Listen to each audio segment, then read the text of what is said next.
সকালে উঠে কোরআন শরীফ পড়ে যদি আমি বই পড়ি লাভটা কি সেটাকে বুঝতে হবে। কোরআন শরীফ যখন আমি পড়বো, নিউ ইয়র্ক টাইমসের নাম শুনছি আমরা। নিউ ইয়র্ক টাইমস একটা খুব বড় রকমের হচ্ছে পত্রিকা। সেইখানে একটা আর্টিকেল ছাপানো হয়েছে এরকম যে ব্রেইনটা এমন একটা অবস্থা আছে যে অবস্থায় পৌঁছলে পড়ে 1 ঘন্টায় 5 থেকে 10 ঘন্টার পড়া যায়। 1 ঘন্টায়, এই যে লাস্ট বেঞ্চ, ওই যে লাস্ট বেঞ্চ, 1 ঘন্টায় 5 থেকে 10 ঘন্টার পড়া যায় 1 ঘন্টায়। এবং সেই অবস্থাটা তার একটা নাম দিয়েছে। কি নাম? Flow state. কি নাম? আচ্ছা আমি বানানটা করি, FLOW, ফ্লো স্টেট।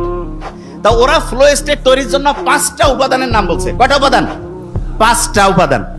এবং খুব মজার ব্যাপার, সেই 5টা উপাদান তৈরির জন্য যে আলাদা আলাদা 5টা কাজ আছে, সেই 5টা কাজের যে সামারি, সেই কাজটা আল্লাহ নামাজের মধ্যে কোরআন পড়লে সেই সিস্টেমটা চালু করে দিয়েছে।